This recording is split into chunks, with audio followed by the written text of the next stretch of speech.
and gentlemen, the President of the Republic of the Philippines, His Excellency Dearest Ferdinand President R. Marcos Bongbong Jr. Marcos, welcome to the 4th District of Pampanga and to our hometowns of Macabebe and Masantol. And to everyone, Maya Paabak po.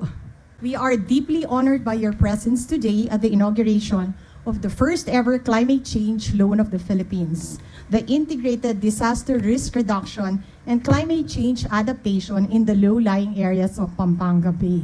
We conceptualized this loan more than 15 years ago, when climate change was not yet as serious a problem as it is today. This shows that the Philippines has long been preparing for the largest challenge facing the world today, global warming and rising sea levels leading to massive flooding. Our small area of Pampanga is the catch basin of all the water of northern and central Luzon. Lahat po ng tubig ng Luzon dito po lumalabas. Comes from the Sierra Madre, the Zambales and Caballero mountain ranges, and exits to Aurora, Nueva Ecija, and finally to this very small area before it exits into Manila Bay. And this is the place where all the major rivers in Luzon converge into two very small towns, Macabebe and Masantol. Also, our rivers remain silted with lahar due to Mount Pinatubo more than 30 years ago. Our four towns, upriver, Candaba, San Luis, Sapalit, and San Simon, produce 60% of the rice in Pampanga. And our four towns, Macabebe, Masantol, Santo Tomas, and Minalin, are the #1 producers of aquaculture. Lahat po ng tilapia, crab, bangus, at saka po shrimp in the entire Philippines is almost produced here, and we even export to Japan. Our aquaculture industry is worth 160 billion pesos every year. We are so grateful for the support of the national government throughout the years. This loan was conceptualized during the time of President GMA, signed by President Pinoy in 2010, and finally constructed in 2018. And under your administration, after 15 long years, it is finished under your strong leadership.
With us today is House Speaker, Speaker Martin Romualdez.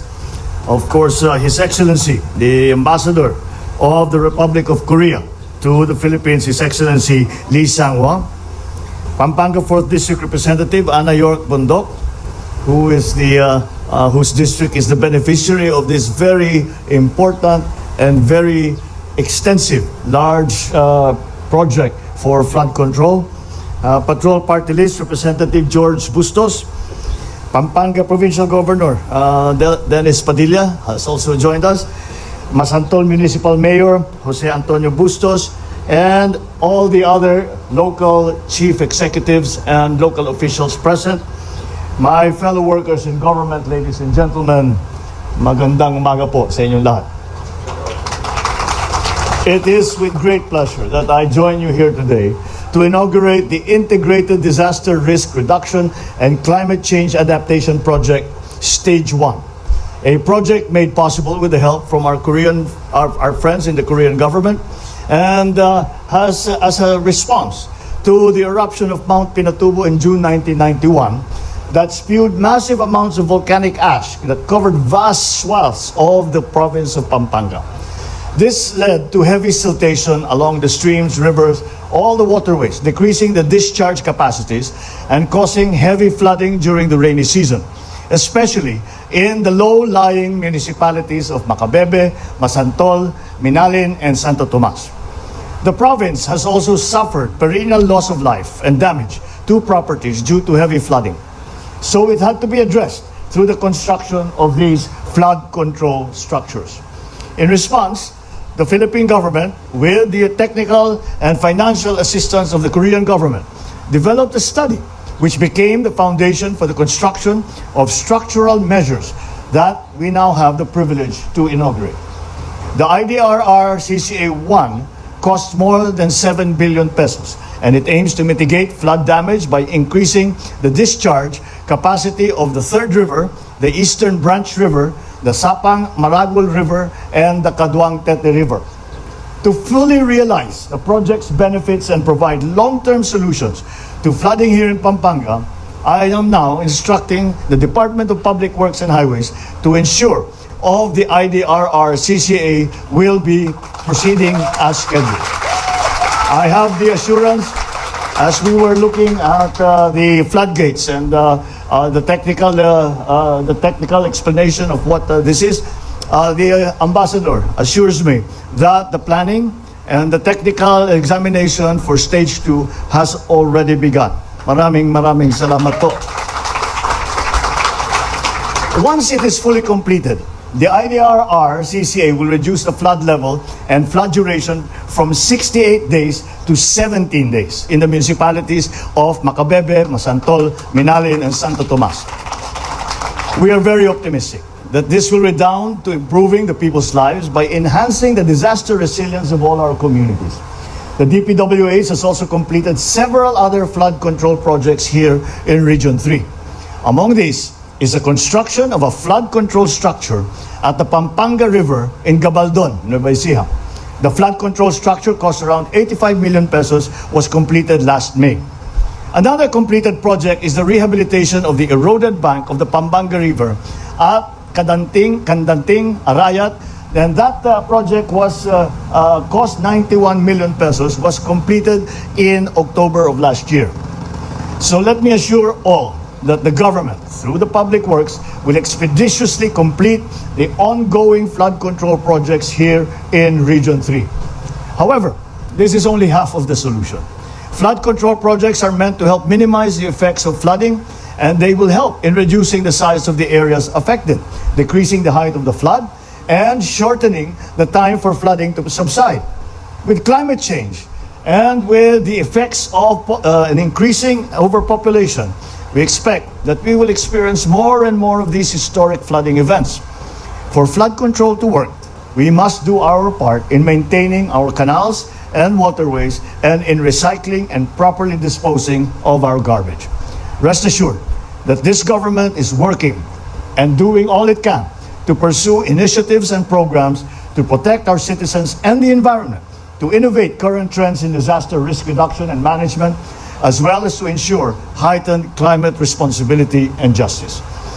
But our local government units and our citizens also have an extremely important role to play. At this juncture, let me once again thank our friends from the Korean government for their help in completing this important stage 1 of the IDRR CCA project. Let us continue to explore other areas of cooperation that will uplift both our countries and the lives of our people. Let me extend also my gratitude to the officials and the people of the province of Pampanga, whose solidarity and collaboration has resulted in the successful completion of the IDRR CCA-1. I also acknowledge the efforts of the Department of Public Works and Highways and everyone who has worked on the completion of this grand project. It demonstrates the government's commitment to delivering quality, safe, and environmentally friendly infrastructure to all Filipinos. Thank you, and let this occasion mark the beginning of a new era of sustainable progress for Pampanga and for the Philippines. Mabuhay po kayong lahat. Maraming salamat po. Mabuhay ang bagong Pilipinas. Dakal asalamat. Thank you. Thank you very much, Mr. President. Dakal asalamat po, mahal na Pangulo. Thank you for leading the inauguration of the Integrated Disaster Risk Reduction and Climate Change Adaptation Project Stage 1.